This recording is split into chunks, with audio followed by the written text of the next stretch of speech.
Pse para kohë mundet t'ia urojmë Vlenit? Deshëm ta nisim këtë analizë sikur fjalimet e disa politikanëve, ata që janë vetëm të fjalës e që ja nisin me në këto ditë historike, apo si do postime fetare që qarkullojnë nëpër internet e që nisin me në këtë aksham të qetë, por pa ndonjë hyrje hym direkt në temë duke u munduar të sqarojmë sepse edhe pse zyrtarisht nuk është shpall asgjë, dhe askush ende nuk ka lajmëruar në këto ditë të epopejës së UÇK-s dhe neteve të mëdha të Ramazanit, mundet prej tash t'ia urojmë koalicionit të subjekteve politike shqiptare në qeveri në Maqedoninë e Veriut bërjen e tyre, një shtëpi, një kulm, një adresë dhe përfundimisht një entitet politik përfaqësuesi shqiptarëve brenda dhe jashtë vendit. 1.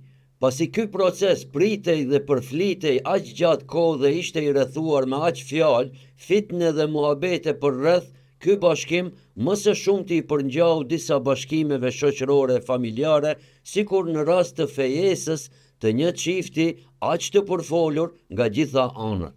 Ashtu më në fund, kur ndodh fejesa mes atyre dyve, pas krejt fjalëve që janë thënë nga të tjerët dhe të tretët, qofshin ato nga xhelozia apo thjesht prishapunës, atëherë njerëzit dashamir për rreth gëzohen dhe i urojnë mo ata si për martesë e përdarsëm, anise ajo është vetëm një fejesë ose nishan. 2.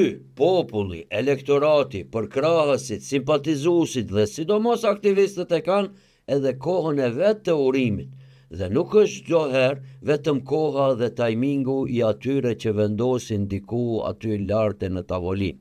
Kjo sidomos vlen për tani kur ushuan organet partijake dhe strukturat e secilit subjekt politik në veçanti, e mbetën vetëm populli dhe liderat. E në atë rast, kur liderat mbetet të caktojnë kohën e shpalljes ose lajmërimit, atëherë populli zgjedh vetë kohën e urimit. S'ka mbeti tret ndërmjet as struktur e as orar.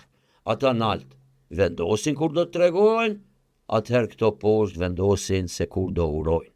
Dhe kështu kjo ndodh pra sipas orarit të tyre të urimit. Tamam si ato disa që e çojnë dhuratën e dasmës dhe martesës që në fejesë. 3. Sepse me urimin nis afati i krejt atyre punëve që priteshin të nisin ose të kryhet për atëherë kur të kryhet kjo puna e Vlenit. Prandaj, urime e qofte hajrit, qofte dhe kështu para vaktit dhe para zyrtarizimit. Regjia, si met kjo puna e kësaj, asa here apo veç për urime?